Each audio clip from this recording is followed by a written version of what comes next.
ఇప్పుడు చూపిస్తున్న మొక్క పేరు వచ్చి కలబంద మొక్క. దీని గురించి లాభం నష్టాల గురించి ఈరోజు తెలుసుకుందాం. బాగా పరిశీలించండి. కలబంద, దీనిని కూటి కలబంద అనేసి అంటాం. అదే తమిళ్లో సోత్ కలబంద అనేసి అంటారు. బాగా చూడండి. దీని గురించి ఎంతోమంది మహానుభావులు వివరించినారు. కానీ నేను చెప్పేది కూడా కొద్దిగా మీ విలువైన సమయాన్ని కేటాయించి ఒక 2 నిమిషాలు వినండి. అదే కలబందను మనం మొహానికి రుద్దుకున్నట్లయితే మొహం మీద ఉండే మచ్చలు కానీ, తెల్ల మచ్చలు, నల్ల మచ్చలు, మొహం పైన మచ్చలు పడడం, ఇవన్నీ కూడా నయం కావడం అనేది జరుగుతుంది. మొహం బాగా కళ అనేసి ఉంటుంది, బాగా మెరుస్తుంది. ఇది కూటి కలబంద వలన ప్రయోజనం. సాధారణంగా మనకి సమాజంలో చాలామందికి వాయు నొప్పులతో బాధపడుతూ ఉంటారు. వాయు నొప్పులు అనేది ఎక్కడ వస్తుందో మనకు తెలియదు. మన శరీర భాగంలో ఎక్కడైనా రావచ్చు. అలాంటి పరిస్థితుల్లో ఉదాహరణకి మనం తట్టుకోవడం చాలా కష్టం. అలాంటి పరిస్థితి మనం ఏం చేస్తాము, ఒక ట్యాబ్లెట్ కానీ లేదా ఒక హాస్పిటల్కి పోయి ఇంజెక్షన్ వేసుకోవడం అనేది జరుగుతుంది. కానీ సింపుల్ అది నేను చెప్పే చిన్న వైద్యాన్ని ఒకటి చేసుకోండి. ఇది చూడండి, ఇది కూటి కలబంద. బాగా పరిశీలించండి. ఈ కూటి కలబంద అనేది మనం ఒక రేకుని తుంచుకోవాలి. తుంచుకుందామా?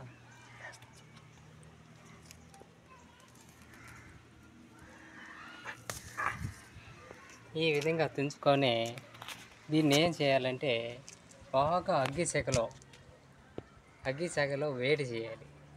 మన కట్టెల పొయ్యి మీదనే బాగా వేడి చేయాలి. వేడి చేసి ఏం చేయాలంటే దీన్ని పిండినామంటే పసురు అనేది వస్తుంది. ఆ పసురుని ఒక చిన్న గిన్నెలో లేదా ఒక చిన్న పాత్రలో అయ్యేట్టుగా మనం పట్టుకోవాలి. ఆ పట్టుకున్న తర్వాత దాన్ని ఏం చేయాలంటే అగ్గిశేకలో వేసి బాగా వేడి చేయాలి. వేడి చేసినాక కొద్దిగా దీనికి తగ్గ మాత్రం రాగి పిండి వేసి బాగా వేడి చేయాలి.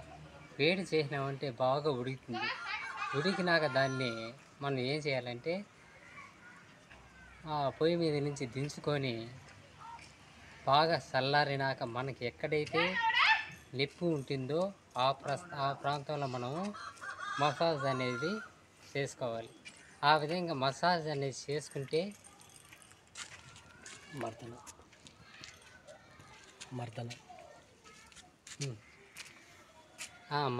చేసుకోవాలి మనం. ఆ విధంగా చేసుకున్నట్టయితే మనకి ఒక పూట చేసుకున్నట్టయితే చాలు. ఎటువంటి వాయు నొప్పులైనా సరే లేదా మామూలు సాధారణంగా వచ్చే నొప్పులైనా కూడా మనకి వెంటనే నయం కావడం అనేది జరుగుతుంది.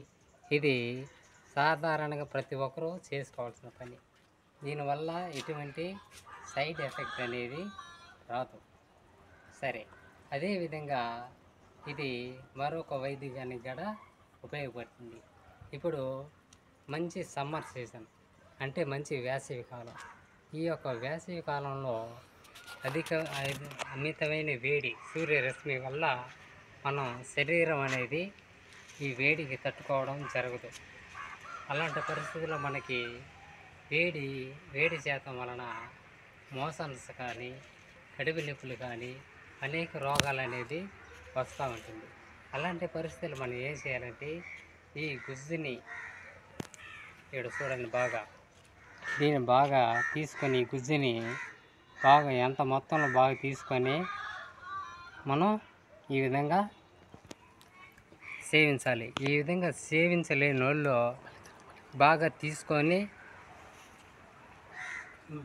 తీసుకొని కొద్దిగా పంచదార వేసి కూడా తీసుకోవచ్చు. ఈ విధంగా 3 రోజులు చేస్తే ఎటువంటి వేడి శాతం వలన వచ్చే వ్యాధులు కానీ మనకి వెంటనే నయం కావడం అనేది జరుగుతుంది. నెక్స్ట్ మరొక వైద్యం ఇది ఎక్కువ ఉపయోగపడుతుంది. అంటే మనసులే కాదు, ఉదాహరణకి మనకి ఇంటి దిష్టికి గుమ్మానికి దీన్ని కట్టుకుంటాం. అది ఎప్పుడు కట్టుకుంటామంటే ఒక ఆదివారం అమావాస్య రోజు దీనికి పసుపు కుంకుమ పెట్టి, మొక్కకి పసుపు కుంకుమ పెట్టి కర్పూరం ముట్టించి మొక్క దగ్గర దీన్ని ఇలాగనే మొదలుతో కూడా పెరుక్కొని ఇంటి గుమ్మానికి కట్టుకోవడం అనేది జరుగుతుంది. ఈ విధంగా కట్టుకోవడం వలన మనకి ఇంటికి ఎటువంటి దోషం అనేది జరగదు. నెక్స్ట్ అదేవిధంగా ఈ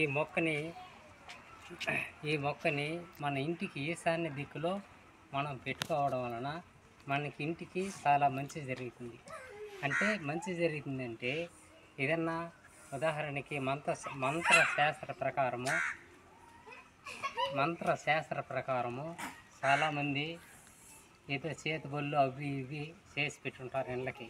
కానీ అటువంటివన్నీ కూడా ఇంటికి ఈశాన్య దిక్కులో ఈ మొక్కని పెంచుకోవడం వలన అటువంటి దోషాలన్నీ కూడా నివారణ కావడం అనేది జరుగుతుంది. కాబట్టి ప్రతి ఒక్కరూ ఈ కూటి కలబందని ఇంటి వద్ద పెంచుకోవాల్సిందిగా కోరి ప్రార్థిస్తున్నాను. నెక్స్ట్ మరొక వైద్యానికి ఇప్పుడు వంటింటి చిట్కాలు. ఇప్పుడు వంటింట్లో మనకి ఏదో మనం చేసుకుంటూ ఉంటాం. సమురు పడి లేదా ఏదన్నా మనకి తెలియకుండా సమురు లేదా అగ్నిపుల్లు పడి మన చేతుల మీద బొబ్బులు అనేది ఎగరటం అనేది జరుగుతుంది. అలాంటప్పుడు మనం ఏం చేయాలంటే ఈ కూటి కలబందని కొద్దిగా ఈ విధంగా తీసుకొని మనకి ఎక్కడైతే బొబ్బలు లేసి ఉంటాయో ఆ ప్రాంతంలో మనం కొద్దిగా మసాజ్ చేసుకోవడం వలన మనకి పుండు కానీ అది ఎత్తడం అనేది జరగదు.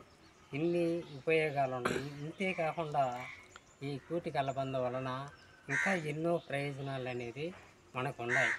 కానీ చెప్పుకునే బుద్ధికి ఎన్నో ప్రయోజనాలు ఉన్నాయి. కాబట్టి ఇవి చాలు ఈ రోజుకి.